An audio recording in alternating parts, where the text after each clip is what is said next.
Bonjour et bienvenue pour un nouvel épisode de podcast en duo sur Heal the World. Je suis ravie de recevoir Lisa Gounon aujourd'hui pour une conversation, pour ouvrir une nouvelle voie, en tout cas diffuser un message. Lisa, tu es la fondatrice de New Earth Leader. Tu as, avec ta société, créé plusieurs millions d'euros. Et c'est curieux parce qu'habituellement, c'est pas forcément comme ça que je t'aurais présenté, mais je sens qu'aujourd'hui, ce que j'ai envie de dire, c'est que on peut créer, en tout cas, une entreprise qui est florissante, qui se déploie, qui impacte, tout en ayant comme boussole intérieure la paix et la sérénité et l'incarner profondément. Bonjour Lisa, merci d'avoir accepté ma proposition d'avoir cette conversation avec toi. Écoute, merci pour l'invitation. Je suis toujours ravie d'être sur ton podcast. Est-ce que tu accepterais de te présenter, peut-être avant de plonger dans cette conversation? Je te fais une présentation un peu différente, l'autre facette. Vas-y. Hem, Aujourd'hui, moi, le premier mot que j'utilise, c'est artiste pour me présenter parce que, je suis pas vraiment coach, je suis pas juste entrepreneur, je suis pas qu'une accompagnante. Enfin, en fait, j'ai tellement de casquettes différentes et je pense que c'est le lot vraiment de tous les entrepreneurs. Par contre, le point commun entre tout ça, c'est l'art. Et c'est ma vision d'artiste. C'est-à-dire que, je vois dans tout ce qui est vivant, ce qui n'est plus, ce qui est harmonieux, ce qui manque de cohérence, et en fait, je regarde la vie comme ça et je regarde les entreprises comme ça, constamment. Donc c'est toujours l'harmonie, la cohérence, la vie qui guide mes choix et qui me permet d'accompagner aussi, mes clientes, que ce soit en consulting pur business ou, dans le corps à travers, Soma et cetera. C'est toujours ça qui guide. Donc aujourd'hui, le mot le plus complet, c'est l'artiste. J'adore. Merci de mettre, l'art et cette dimension de l'être que tu es, ici en avant. C'est touchant parce que je crois qu'on a besoin d'artistes, on a besoin de rêver, on a besoin d'être inspiré, on a besoin de beauté et en fait, je crois en ce moment en particulier, la proposition de notre regard est souvent attirée vers quelque chose qui manque peut-être de beauté à certains égards, qui manque d'humanité aussi. Et à travers ta présentation, je trouve que déjà ça élève et ça nous permet de reconnecter avec cette dimension du beau et de l'harmonie. Euh, Lisa, moi je viens du monde de l'hôpital, tu le sais, je suis infirmière à la base et j'ai grandi, si je puis dire, dans un milieu où la notion de sacrifice était pas forcément, verbalisée, mais elle était presque au cœur de l'activité que j'avais. Je pense que ça a pas toujours été le cas, mais je pense qu'aujourd'hui, l'hôpital en particulier et plein d'entreprises, indépendamment du secteur hospitalier, mais je pense à des entreprises qui accompagnent d'autres êtres humains, sont encore en lien avec cette dimension de performance, de se sacrifier au service de quelque chose d'extérieur à soi. Est-ce que tu pourrais revenir, toi, sur cette face-là, cet aspect-là, peut-être, de ton entreprise à un moment? Est-ce que ça a existé aussi, avant de nous parler de ce que tu crées aujourd'hui et de l'espace depuis lequel tu crées? J'aimerais bien que tu reviennes sur, c'était quoi avant? Le côté sacrifice, non, il a jamais existé pour moi, mais de par mon histoire. Moi, j'ai grandi avec une maman, pas pas entrepreneur, indépendante en tout cas, hem, dans un univers de commerce. Toute ma famille est dans le commerce. Donc on n'est pas dans le soin, on n'est pas dans l'accompagnement, on est dans le commerce. Le commerce, c'est but lucratif. Donc si tu veux, par mon histoire, j'ai pas connu cette sensation de sacrifice, même quand je suis devenue accompagnante. J'ai jamais eu cette notion-là et je pense que ça a été un atout pour moi, c'est sûr. Je suis passée quand même, hein, par la difficulté à poser des prix, à élever mes prix, tout ça, lié à la valeur personnelle qu'on y accroche, hein, souvent, qui n'a rien à voir, mais on aime bien s'accrocher à des choses, qui n'ont rien à voir. Mais j'ai pas eu cette notion sacrificielle par rapport à mes clientes ou par rapport à ce que mon entreprise pouvait générer. J'ai pas connu ça et ça me paraît fou, moi. Donc hem, donc quand j'ai des clientes qui, comme toi, viennent du milieu, hospitalier ou, sont dans des secteurs vraiment de soins à l'autre et où il y a cette culture du petit prix, du sacrifice, voire de la gratuité et qui souvent, évidemment quand on a ce mindset-là, c'est les réflexions qu'on se prend. Donc se prennent constamment des réflexions de: «Non mais c'est trop cher, non mais c'est abusé» et cetera. Moi j'ai une solidité à travers ça qui ne bouge jamais parce que c'est complètement aberrant pour moi, en fait. C'est-à-dire que et finalement dans mon parcours personnel, j'ai été confrontée à ça parce que, j'ai fait un parcours FIV, ces dernières années, donc j'ai été beaucoup dans le milieu médical, ce qui était pas le cas avant, mais là j'ai été confrontée au milieu médical, d'une manière, régulière et c'est fou la différence entre les pays, puisqu'en France, quand je vais faire une prise de sang sans ordonnance, on me dit: «Ah oui, mais, vous êtes au courant que vous allez payer madame?» «Oui, oui, je sais que je vais payer». «D'accord. Alors de toute façon, on vous fait signer un accord avant».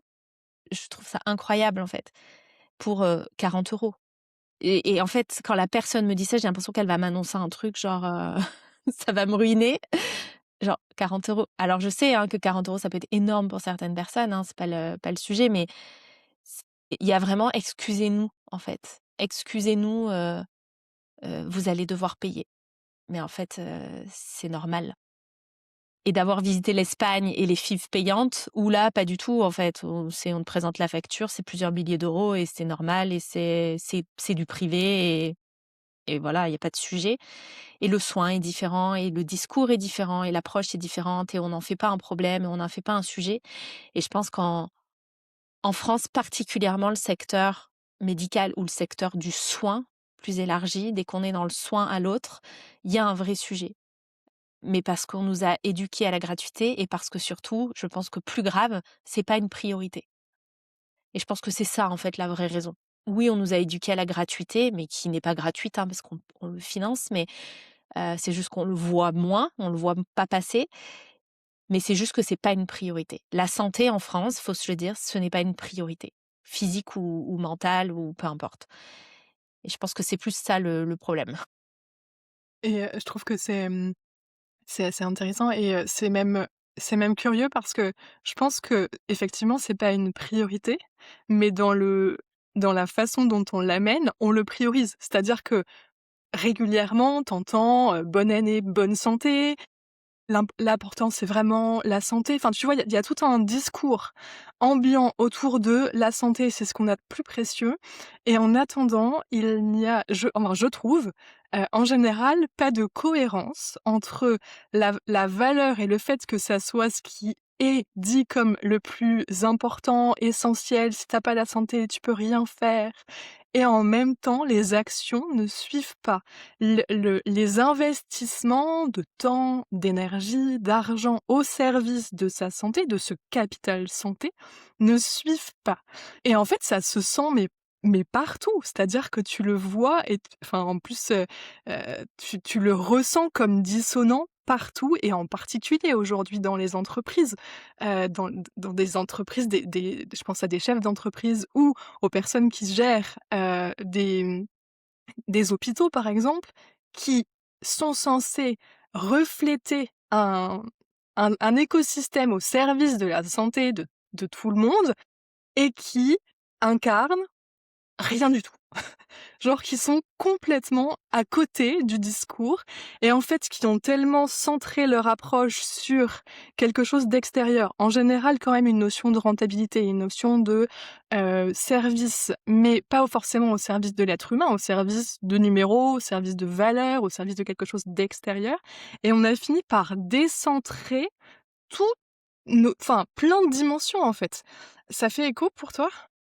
En fait, je pense que l'intention était belle au départ. De rendre la santé, gratuite, accessible, financée collectivement. Je pense que l'intention était belle, je pense que ça a fonctionné, un temps. Hem, Sauf que ça a complètement déresponsabilisé les gens à propos de leur santé Et je pense qu'aujourd'hui, je suis d'accord avec toi.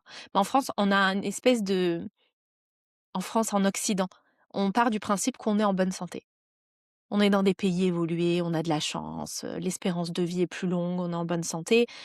L'espérance de vie est plus longue, certes, mais c'est pas pour autant qu'on vit mieux, la fin de sa vie, par exemple, qu'on est plus en forme et et surtout, tu vois, je te parlais d'art au début, mais pour moi, le fait de regarder chaque aspect de ma vie comme un art, ça a enlevé la lourdeur et la contrainte des choses. Parce que souvent quand je parle de ça ou d'autres choses avec des gens, ils me disent: «Mais en fait, on n'a pas le temps». C'est-à-dire que moi, je suis pas toi, j'ai un travail à temps plein, et bien sûr, tu as un temps réduit. Mais en fait, prendre soin de ta santé, ça prend pas du temps. C'est juste que tu as la sensation que c'est une contrainte. C'est une responsabilité supplémentaire, c'est une charge en plus sur tes épaules, alors que moi, le regard que je porte là-dessus, c'est comme une cohérence, une harmonie. Si je m'aime, je prends soin de moi, en fait. Donc si je m'aime, je fais attention à ce que je mange. Ça me prend pas plus de responsabilité ou de charge mentale d'aller acheter bio ou pas bio. C'est juste un magasin différent. Ça ne change rien, en fait. Ça prend pas plus de responsabilité de filtrer mon eau à la maison ou de boire l'eau du robinet. C'est 2 robinets différents. Donc ça me prend ni plus de temps ni rien. Ça m'a pris un petit peu de temps de comparer les filtres, OK, de me renseigner sur le sujet, mais c'est tellement pour moi, logique et en fait indispensable et pour moi, en fait, c'est juste là, le fait que le système fonctionne plus, c'est un cadeau pour que chaque personne puisse reprendre sa responsabilité là-dessus et faire ses propres choix, voir ce qui est vraiment important, pour lui, pour elle et de reprendre vraiment en main ça, en fait et du coup, de réapprendre à se sentir en santé et à sentir quand ça va et quand ça va pas et quand il y a quelque chose qui déconne parce que, pour moi, c'est ça le signal, en fait. C'est déjà quand, tu te reconnectes à ton corps et que tu commences à prendre cette responsabilité, à prendre soin, tu es plus attentif et du coup, tu sens quand il y a un truc qui va pas, quand il y a un truc qui change, quand il y a un truc qui est pas normal. Tu arrives à sentir les moindres changements, j'ai envie de dire et c'est précieux parce que du coup, tu peux prendre une maladie, en charge plus tôt, tu peux, avant que ça arrive, tu peux sentir les changements, moi, je sais que quand j'ai été accompagnée, sur la partie nutritionnelle ou hormonale, à chaque fois que je prenais rendez-vous avec la personne, elle me disait: «Ouais, mais toi, tu sens tout de suite, en fait, dès qu'il» mais je dis: «Mais attends, mais je vais pas attendre 6 mois de cycle menstruel pour venir te voir, alors que là, déjà, je sais qu'il y a un truc qui change et qui va pas et qu'il y a un truc à modifier» et donc ça, pour moi, c'est précieux et c'est pas une charge. C'est comme juste, je fais attention, en fait. Juste, je suis présente et je fais attention à moi, mais ça veut aussi dire que quand je suis chez moi, je suis pas au travail et que, je suis vraiment présente à moi, à ce que je ressens, donc pour moi, c'est une bonne chose que le système, il collapse un peu là et qu'il y ait des dissonances et qu'on les voit et qu'on se dise: «C'est pas possible, ça marche plus» parce que, ça va forcément amener le changement et ça sera chaotique, ça l'est, mais le changement sera forcément positif à un moment. Je pense qu'en plus, ce chaos ambiant, peut-être qu'il permet aussi de voir à quel point les solutions vont pas venir de l'extérieur, voire des hautes sphères et que je te rejoins complètement sur en fait, c'est à chacun d'entre nous, individuellement, de reprendre les rênes, de se reprendre en main et de considérer ses priorités. Si la santé n'est pas une priorité, c'est pas un problème, c'est OK en soi, mais ça demande de la cohérence à l'intérieur de soi, en fait. Et a priori, pour les personnes qui écoutent le podcast, la santé semble être un axe, prioritaire, voire essentiel de la dimension de ce qui a de la valeur pour eux, pour elles. Ce que j'aimerais bien, c'est, en fait, faire le pont avec toi parce que aujourd'hui, toi et moi, on a une capacité très fine à sentir, là, il y a un désordre, là, il y a un déséquilibre à l'intérieur de moi. Mais à titre personnel, moi, ça a pas toujours été comme ça, en fait. J'ai été longtemps coupée, de mon corps, coupée de mes sensations. En fait, je savais pas quand on m'a demandé la première fois, «Reviens à l'intérieur de toi et écoute». Et écouter quoi? En fait, comment on fait? Parce que enfin moi j'ai pas appris. Je suis assez curieuse de savoir un peu toi, comment tu passes de celle d'avant, peut-être d'une identité d'avant qui était coupée, si tu l'as été, à l'identité de celle qui ressent et qui est dans l'observation, dans la présence à, bah, ce qui est et qui a cette capacité à dire, à exprimer: «Tiens là, il y a une dissonance, il y a quelque chose qui a changé». Moi, j'ai été coupée pendant très longtemps, coupée de mes émotions notamment, coupée de j'étais une machine. Même au travail, on disait que j'étais une machine parce que, j'avançais quoi, en fait. Je me posais pas de questions, mais en fait, j'ignorais tout. J'étais complètement coupée de mes émotions parce qu'il y en avait trop. Déjà, il y en avait trop, de stockés, de mon enfance, des années, précédentes, des 20-25 premières années de ma vie.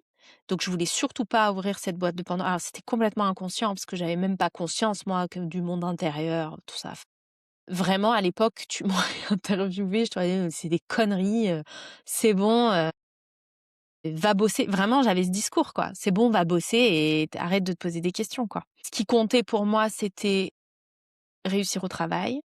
La seule chose que j'écoutais, c'était quand je m'ennuyais, je me cassais. Quand ça me saoulait et que c'était plus ma place, je m'en allais. Ça, c'est vraiment le truc que j'ai toujours écouté, c'est cette intuition qui me dit: «Tu es plus au bon endroit, on change».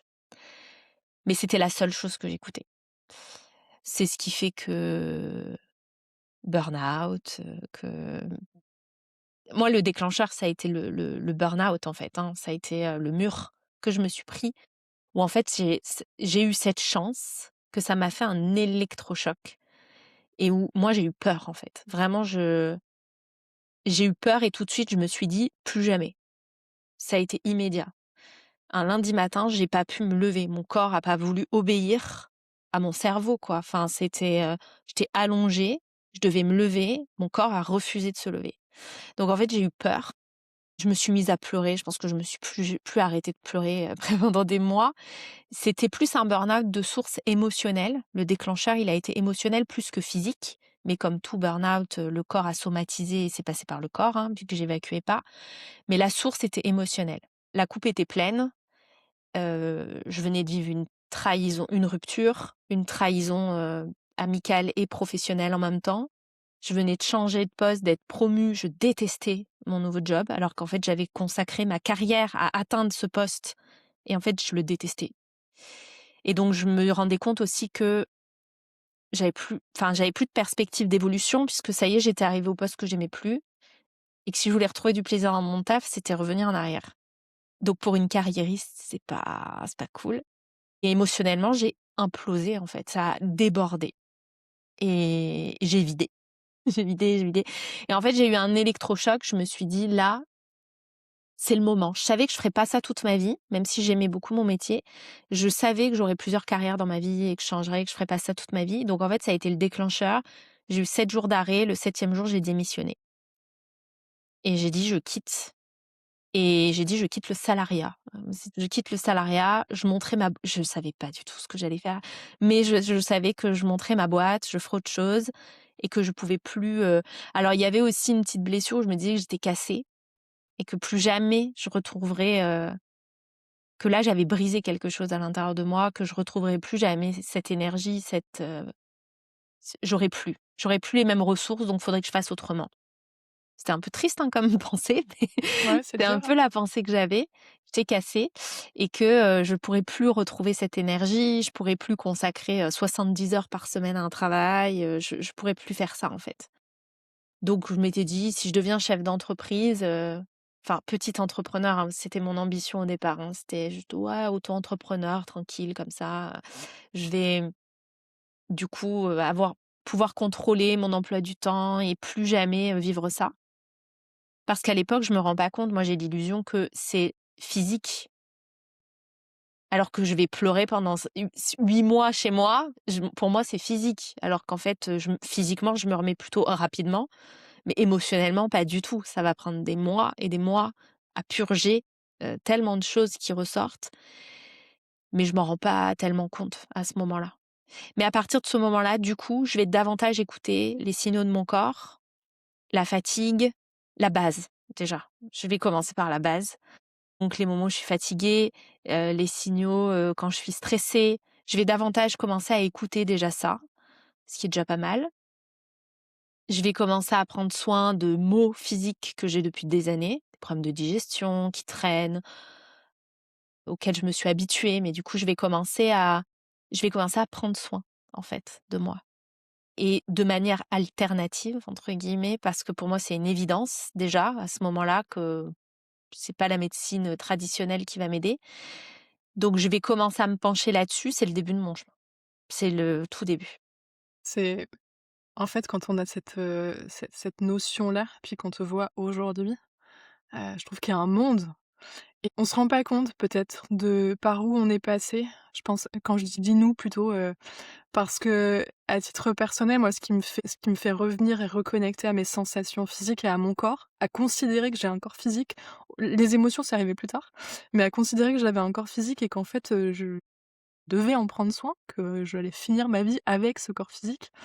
C'est aussi une autre rupture, moi c'est en lien avec, le décès de mon mari et en fait, je sens qu'à un moment, c'est aussi avec qu'est-ce que tu tolères et qu'est-ce que tu tolères plus? Et un jour, tu as une rupture, frontale et là, tout ce qui était tenable, d'une certaine façon, ça rompt. En fait, c'est plus acceptable. Je sais pas si tous les êtres humains ont besoin de passer par cette rupture franche ou si les personnes qui ouvrent la voie à une autre façon, d'être au monde, parce que je crois que c'est vraiment une histoire d'être plutôt que de faire, hem, peuvent peut-être, proposer avant la rupture, avant que ça soit net et aussi brutal parce que c'est violent. Enfin moi j'entends de la violence dans ton parcours, j'entends de la violence dans le mien, dans notre rapport à ce que l'on vit et aux expériences, vécues. Hem, ouais, je sais pas. Est-ce que tu penses qu'on va être obligé de passer par ça individuellement? Je pense pas que tu es obligé, par contre, je pense que tu as ton parcours et moi, si j'avais pas eu un burn-out, je suis pas sûre que j'aurais entendu, en fait.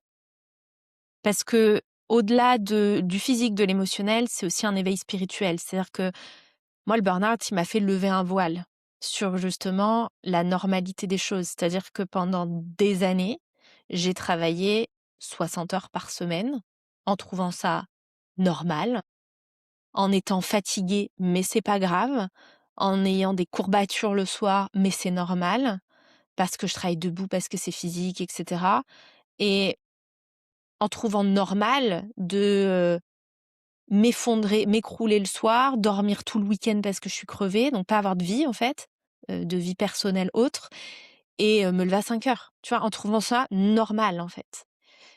Donc c'est aussi tu lèves un voile à un moment et tu dis: «Attends, c'est pas ça la normalité». C'est-à-dire que là, il y a rien de normal. Il y a rien de normal au fait de pas dormir correctement. Oui, tu es en pleine forme, mais tu es en pleine forme parce que tu es dans ta vingtaine, en fait. C'est juste pour ça que tu es en pleine forme. Il y a juste ça. Mais comment tu vas le payer plus tard? Ce que tu es en train de faire vivre à ton corps. Et en fait, il y avait vraiment ce et tu sais, je l'entends encore, hein, notamment dans le milieu, dans lequel je travaillais avant, qui est donc le retail, le commerce de détail en magasin et cetera. J'entends encore ça. J'entends encore, «Bah oui, mais là, les plus jeunes, ils veulent pas bosser». C'est pas qu'ils veulent pas bosser, c'est qu'ils refusent de terminer à 23 et de se lever à 5 heures. Et en fait, ils ont raison.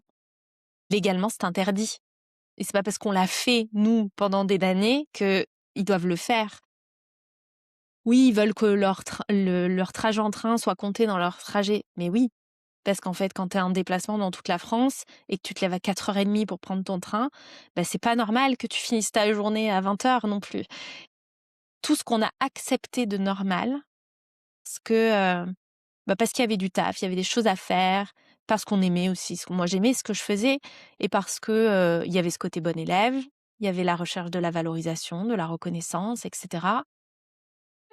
Moi, je sais que j'adorais quand on me disait, aux évals, d annuels là: «Lisa, elle a une capacité de travail». Ah bah ouais, je veux que j'ai une capacité de travail. Vu le nombre d'heures que je passe dans ce magasin, je veux que ça avance, c'est la moindre des choses.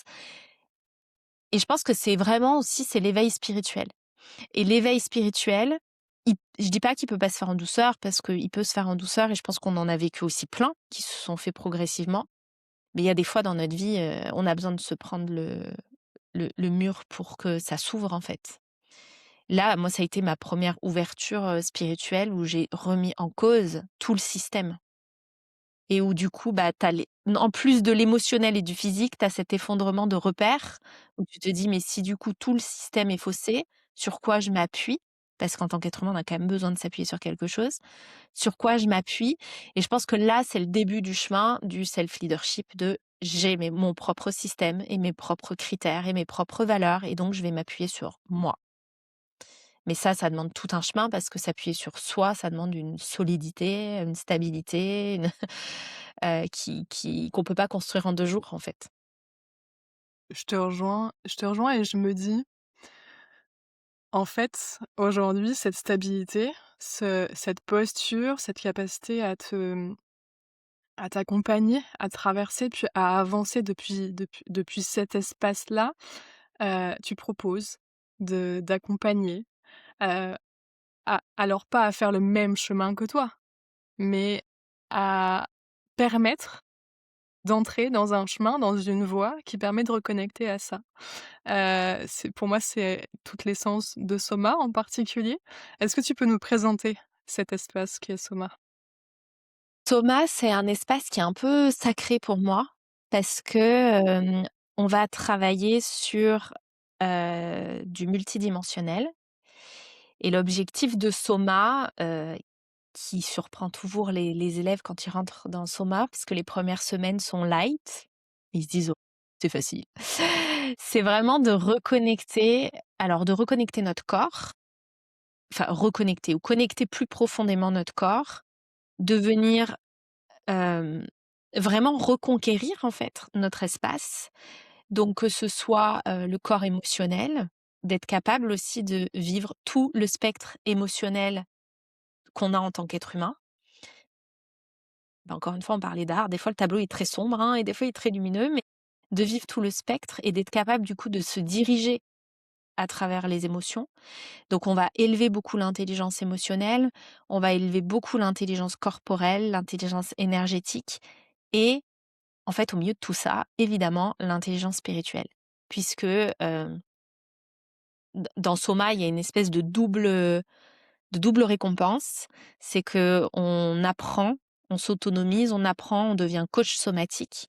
Donc pour soi, pour les autres, professionnellement ou pas, mais peu importe. Mais je sais que j'ai aussi beaucoup de mamans qui accompagnent leurs enfants ensuite à travers leurs émotions, et cetera et ça nécessite un cadre et on s'élève soi. On devient vraiment un leader qui est ancré et solide et en fait ça, pour moi, l'intelligence émotionnelle et le leadership, c'est les compétences de demain. C'est les compétences, sur lesquelles on recrutera les gens demain, vraiment. On recrutera sur ces critères-là et je pense que c'est indispensable de les avoir parce qu'on rentre dans une période collective chaotique, où tous nos systèmes sont remis en question, où tout tremble, où comme toutes les vérités tombent, les vérités sortent et en fait, c'est un chamboulement, assez puissant, mondial, qui touche tout le monde, partout. Donc en fait, finalement, ce que je raconte un peu dans le burn-out et tout le système, bon, bah, là, on le vit, tous, en fait. C'est-à-dire qu'on peut pas l'ignorer. On peut pas ne pas le voir et je pense que là, c'est le burn-out collectif, tu sais, qui est en train de se vivre. C'est-à-dire, vous l'avez pas vécu avant, ça s'est pas ouvert avant, bon, bah, là, au moins, voilà, c'est sur grand écran partout. Tu pas le choix que de le voir et en fait, ça peut vraiment générer beaucoup de peur, beaucoup de panique et cetera, si on s'appuie sur ce système. L'objectif de Soma, pour moi, c'est vraiment de revenir à son propre système stable et solide. Mais du coup, ça demande de plus avoir peur de soi, de plus avoir peur de son monde intérieur, d'être profondément à l'écoute de soi et de plus grand aussi. Et en fait, de réconcilier toutes ces parts de nous là à l'intérieur qui se battent constamment. Euh, Parce que si je parle de ma vie d'avant, bah, c'était un combat hein, perpétuel hein, entre ma tête qui dirigeait tout et mon corps qui disait eh, au secours en fait. On peut se reposer, on peut prendre soin, on peut gérer ce qui se passe. Donc d'arrêter de lutter, d'arrêter de combattre. Et du coup, c'est pas être contre le système extérieur aussi, parce qu'on peut passer par cette phase, je pense qu'on y passe un peu tous, cette phase rebelle, cette phase, mais c'est pas être contre le système ou un système ou les systèmes, c'est revenir au sien. Et du coup, c'est être suffisamment solide, stable, souverain dans son propre système et se sentir capable de tout affronter. Et qu'en fait, peu importe ce qui se passe, ça peut être très douloureux, ça peut être très difficile, individuellement, collectivement, d'avoir cette stabilité, cette certitude intérieure que on traverse, en fait. Et on traverse le plus sereinement possible et avec le moins de résistance possible, surtout.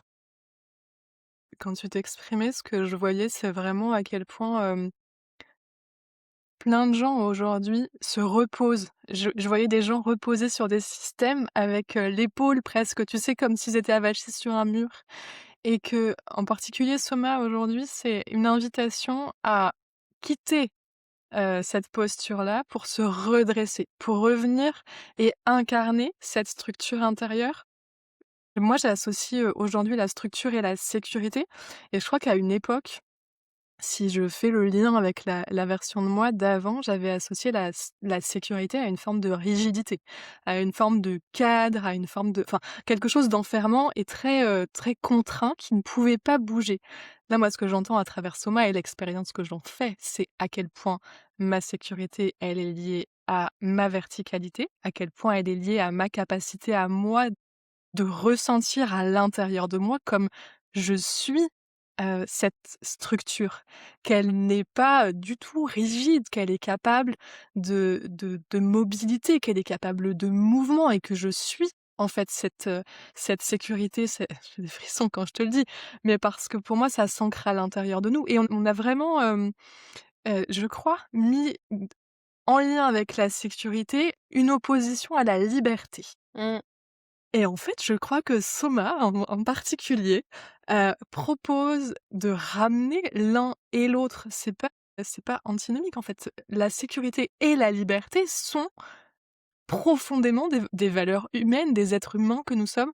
Heu, je sais pas toi ce que tu ressens de ces notions-là, si ça fait un écho ou pas, mais Moi, je je vais te te laisse en donner une parler. image que j'ai toujours pour Soma, parce que, pour moi, ce qui nous crée des problématiques individuelles intérieures, c'est qu'on est dissociés. On a, nos parts blessées qu'on ignore, notre ego et cetera, et en fait, je vois notre structure intérieure comme une tour en pierre, et au fur et à mesure de Soma, tu sais, on remet les pierres, on bouche les trous là, on solidifie la tour. Ce qui fait qu'à l'extérieur, on va vraiment devenir un roseau hyper solide qui résiste, mais qui n'est pas dans le contrôle, en fait, qui n'est pas dans la lutte, dans le contrôle et dans la résistance, qui accepte les éléments, les événements, mais qui a une structure interne hyper solide. Et pour moi, c'est ça qu'on devient dans Soma. C'est vers ça qu'on accompagne, c'est ça qu'on devient dans Soma. Et évidemment que ça prend cette notion de sécurité, de liberté. Moi, ça a été des vrais sujets dans ma vie, donc tu vois, c'est pas un hasard que ça ressorte dans Soma, parce que j'ai combattu ce besoin de sécurité et cette envie de liberté. Et en fait, heu, quand tu crées ton propre système stable et solide, c'est là que tu deviens vraiment libre, en fait. Tu te rends compte à quel point tu deviens libre. Alors oui, quand on parlait d'entrepreneuriat au début, quand tu deviens entrepreneur, tu as toute cette notion de liberté financière, géographique, temporelle. Et c'est les premières choses auxquelles tu goûtes, et c'est souvent cool de te dire: «Waouh, je fais ce que je veux de mon emploi du temps, c'est génial».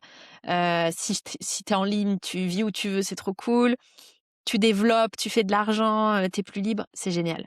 Par contre, la vraie liberté, la véritable liberté, si tu fais que ça, tu vas te créer à un moment donné une espèce de prison dorée, qui va devenir inconfortable.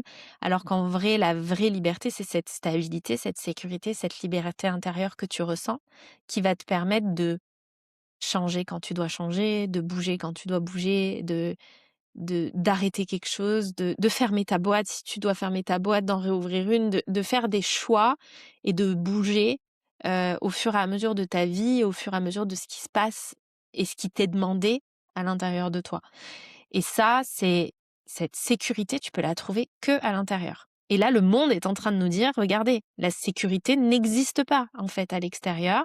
Tout était illusion, est en train de se transformer et on ne sait pas vers quoi. On peut que espérer vers mieux, c'est toujours pour mieux, mais on sait pas comment ça sera et donc là, c'est, retrouver sa souveraineté, entière et complète. Quand tu l'évoques, ça fait pour moi écho à, une autre notion qui est aussi, de mon point de vue, en tout cas dans l'expérience que j'ai vécue avec Soma, très en lien, c'est le discernement. C'est cette capacité à sentir à l'intérieur de soi parce qu'il y a plein de choses qui sont proposées aujourd'hui, tout est accessible et on se rend bien compte que tout est possible. Alors je sais pas si tout le monde a accès à cette vibration-là de tout est possible, mais en tout cas, tu as de plus en plus de modèles qui créent tout.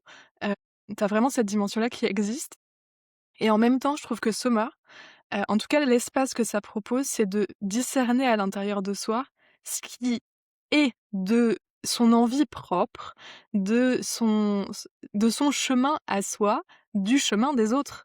Et ça vient aussi en écho avec peut-être faire la paix avec des modèles qui appartiennent à d'autres et de vraiment réintégrer son chemin, sa voix et son modèle personnel. Complètement. Et moi, je suis Verseau, j'attends que ça du monde, tu vois? Depuis enfant, je me dis, j'aime pas l'uniformité, j'aime pas les généralités, j'aime pas, les systèmes collectifs qui généralisent. Donc je suis ravie, en fait, qu'aujourd'hui, on ait accès à toutes les informations possibles, à toutes les vérités possibles et que, bon, on vit un peu dans le conflit, mais qu'en fait, on apprenne à discerner notre propre vérité de celle des autres et que du coup, ça crée plein de modèles alternatifs, mais qui en fait aujourd'hui sont plus alternatifs parce qu'ils sont très nombreux, et plein de vérités différentes. Et en fait, moi, je trouve ça très chouette, tu vois, parce que je trouve que le monde devient un peu plus coloré, vivant, sincère, authentique, et avec du coup plus de propositions, plus de possibilités. Et là encore, ça fait appel à notre discernement. Où se situe ma vérité? Où se situe la justesse pour moi? Et du coup, où est-ce que je me dirige en fait? Sans forcément dire que l'autre a tort, juste parce que moi, c'est là, vers ça que je me dirige. Je crois qu'on a fait, ensemble un chemin tout autour de l'univers de Soma, qui propose vraiment pour moi de ramener de la vie à l'intérieur de soi, des couleurs, de renouer peut-être avec les artistes que nous sommes. Parce que je pense que d'être humain, c'est d'être profondément en lien avec son corps physique, son corps émotionnel, son corps mental, son corps énergétique et son corps spirituel. Mais c'est aussi considérer que la vie, c'est bien plus que ce que finalement on nous a proposé jusque-là. Il y a vraiment quelque chose de grand, de beau. Tu as cette capacité, toi, à voir et à t'émerveiller, à célébrer la vie, les repas, les expériences. En fait, il y a vraiment quelque chose de très sensoriel et de très expérientiel, que tu as réussi à retransmettre dans Soma. Moi, j'ai une affection, une tendresse très particulière pour cet espace, que j'ai intégré en 2023. Je l'ai intégré dans mon quotidien, enfin, je veux dire, ça fait partie de ce que je suis et j'ai beaucoup de gratitude pour cet espace-là. Je suis honorée aussi, cette année, de rejoindre Soma en qualité de mentor à tes côtés, de proposer, ce que je suis dans cet espace-là et de permettre à chacune des participantes de vraiment intégrer cet outil dans le quotidien et de traverser parce que pour moi, Soma, c'est aussi une traversée parce que c'est un moment, tu viens de positionner en disant: «Je suis prête, je m'ouvre à ce chemin qui est le mien» et c'est possible que c'est même souvent le cas, que ça mette du mouvement à l'intérieur de plein de sphères. C'est l'objet aussi de Soma. Pour moi, c'est un espace de formation aussi parce qu'on est capable de devenir coach, somatique, mais c'est d'abord une histoire d'expérience personnelle, de chemin, de transformation personnelle. Peut-être que tu aurais envie de rebondir là-dessus? L'objectif premier de Soma, l'intention avec laquelle il faut venir, c'est sa transformation personnelle. Parce que déjà, quand on est coach somatique, ça nous demande une qualité de présence, d'intégrité, une capacité énergétique importante. Donc on peut pas juste devenir coach somatique en apprenant 3 protocoles et 4 pratiques, ça va pas marcher. Il faut vraiment avoir cette qualité de présence. Donc l'intention première, c'est la transformation personnelle, c'est l'élévation de l'intelligence émotionnelle et du leadership. Aujourd'hui, Soma, la baseline, c'est Become an Embodied Leader parce que c'est vraiment, je choisis d'être une leader ancrée, stable, solide dans toutes les sphères de ma vie et de devenir du coup cette leader de transformation pour les autres. professionnellement ou personnellement, ou juste pour soi d'ailleurs. C'est vraiment l'intention première parce que du coup, dans Soma, on va faire ce travail-là. On va beaucoup pratiquer. Et cette année particulièrement, on va mettre un méga focus sur le mentorat. On va beaucoup, beaucoup accompagner les participantes à aller en profondeur, à y aller, à plonger à l'intérieur parce que, elles vont nettoyer, elles vont libérer, elles vont transformer, elles vont aussi apprendre à créer à partir du corps, et du coup à co-créer vraiment, donc se reconnecter aussi. Souvent les participantes sortent reconnectées à Dieu, alors que des fois au début rien que le mot les les débecte et finalement à la fin elles se disent: «Ah mais en fait si, j'ai bien connecté cette essence-là». Parce qu'en fait on vient réunifier nos parts à nous et en fait nous on est le divin, donc en fait, naturellement on vient se connecter à quelque chose de plus grand. Donc dans Soma, on fait pas que guérir et libérer, on va aussi aller créer, manifester et jouer avec les énergies pour vraiment apprendre tout le spectre, encore une fois, de comment je vide et comment je remplis, avec cette essence de vie en utilisant mon corps, mais ressenti. Donc c'est vraiment Soma, c'est apprendre que chaque ressenti est une info et que, bah, dans notre vie du quotidien, c'est comme ça aussi et je sais que tu l'incarnes au quotidien et que tu le vis au quotidien et comme moi et en fait, je suis hyper contente de t'avoir comme mentor, cette année dans Soma, parce que je sais que tu vas aussi leur amener cette façon de s'approprier complètement, cette, pratique si on peut dire et tu incarnes vraiment pour moi le devenir l'outil. Parce que c'est ce que je dis, le somatique, oui, ça peut être un outil, ça peut être des protocoles, ça peut être plein de choses, mais en tout cas dans Soma, l'objectif c'est on devient tout ça en fait. C'est le plus beau cadeau, c'est quand elles sortent en me disant, «Oh, j'ai aucune idée de l'exercice qu'on a fait au modu je m'en fous en fait. Maintenant c'est bon, c'est en moi, je le vis au quotidien, je le suis au quotidien et je sais pertinemment comment ramener les gens, dans cet espace aussi». J'ai envie simplement peut-être de faire le lien avec les personnes les femmes qui ont déjà, expérimenté Soma. Parce que tu as pris une décision cette année, une décision qui était attendue parce qu'on est plein à avoir eu envie que tu lui donnes corps. Mais est-ce que tu peux partager ce qui se passe quand tu intègres l'espace de Soma? Alors sur le papier, c'est 6 mois. 6 mois, 1 module par semaine, un appel, et cetera. Tout un processus à travers, les différents corps. Mais en fait, beaucoup, beaucoup de femmes m'ont dit: «J'adorerais refaire Soma, j'adorerais le refaire pour la première fois». Ça, j'ai eu souvent ce témoignage. J'aimerais tellement ne jamais l'avoir fait et le revivre pour la première fois, parce que c'est une vraie rencontre avec soi. Et du coup, cette année, j'ai décidé que, quand on rejoignait Soma, on le rejoignait pour toute sa vie. Donc tant que Soma existera et qu'il y aura des cohortes chaque année, il y a une cohorte par an, les anciennes pourront refaire Soma gratuitement, donc revivre, module après module, semaine après semaine, avec les appels, avec le télégramme et du coup revenir faire Soma, dans quel objectif? Parce qu'on peut toujours se dire ça, bah, quand on a fait une formation, on a fait. Déjà, je pense qu'on n'entend pas la même chose à chaque fois et puis parce que c'est une question d'élévation d'intelligence émotionnelle et de leadership et ça, on n'a jamais terminé.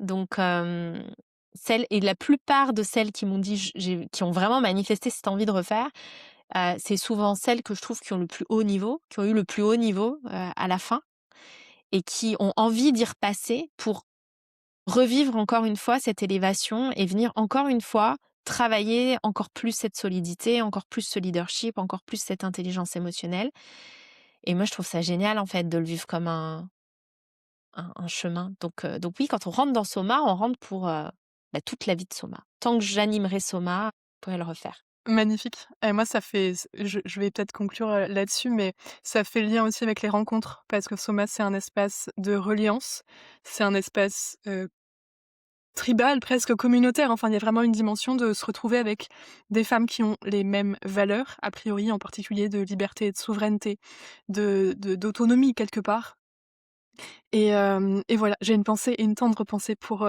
plein de femmes, qui ont partagé avec moi l'expérience de Soma à certains moments.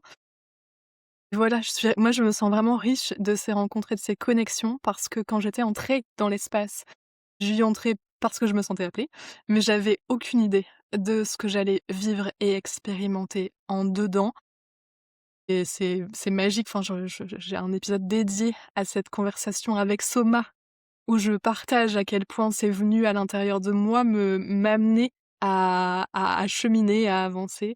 Voilà, si vous avez envie de rejoindre cet espace, c'est le moment. Les portes sont ouvertes une fois par an pendant là, cette semaine. Vous avez la possibilité de rejoindre Soma et de nous rejoindre, avec Lisa et de rejoindre, voilà, les participantes et de vivre une expérience, transformationnelle, si je sais pas si ça se dit, mais merci beaucoup Lisa pour ta présence, pour, la qualité de notre échange et pour, ce qui s'en vient en termes de co-création. Avec plaisir. Merci à toi.